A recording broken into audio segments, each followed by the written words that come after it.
De jour, l'édifice est tout sauf un sanctuaire de tranquillité.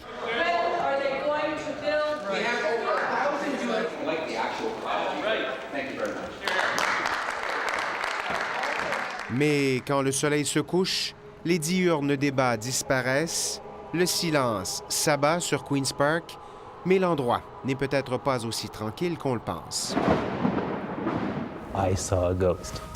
J'ai vraiment vu un fantôme. Une déclaration qui surprend quand on connaît Anthony Hilton. Il travaille pour le lieutenant-gouverneur depuis 9 ans, un poste qu'il prend au sérieux et qui va bien avec sa personnalité. Je n'adhère pas du tout à la culture gothique. Il n'y a pas plus terre à terre que moi. Pourtant, le 9 janvier dernier, Anthony est convaincu d'avoir vu devant son bureau l'un des 5 fantômes de Queen's Park.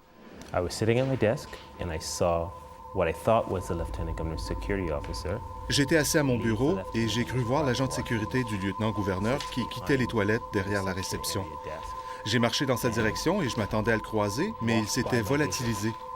Je me suis tourné vers ma collègue et je lui ai demandé « Où est passé Norm? » Norm est le gardien de sécurité que je pensais avoir vu. Elle m'a confirmé qu'en fait, Norm ne venait pas de sortir des toilettes.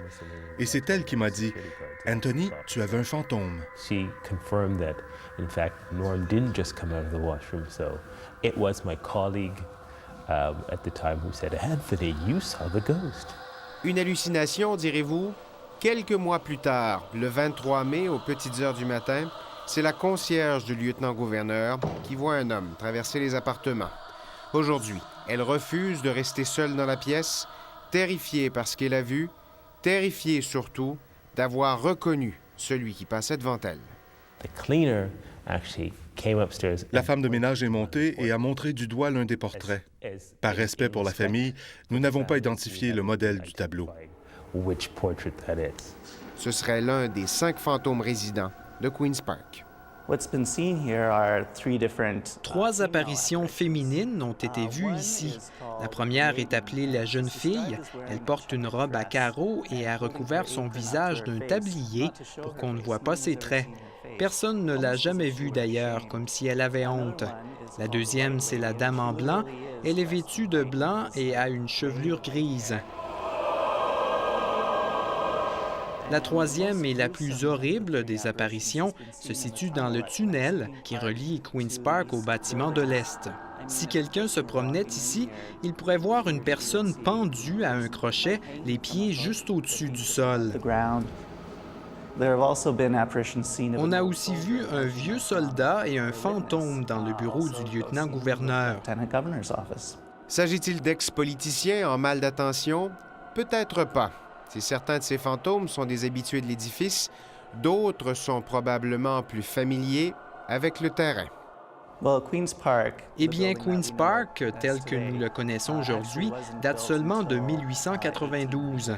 À la fin des années 1840-1850, c'était en fait un asile pour femmes, ce qu'on appelait à l'époque un asile d'aliénés. Âme en perdition ou reflet d'une émotion laissée par un ancien occupant de l'endroit, les spécialistes refusent de se prononcer sur la question. Seule conclusion commune, ce qui se passe ici est peut-être inhabituel, mais probablement pas dangereux. On a affaire à des fantômes paisibles. Mais pour l'instant, les chefs de parti sont bien vivants et ils restent impassibles devant ces récits. Les seuls fantômes qu'ils craignent n'ont rien à voir du revenant traditionnel.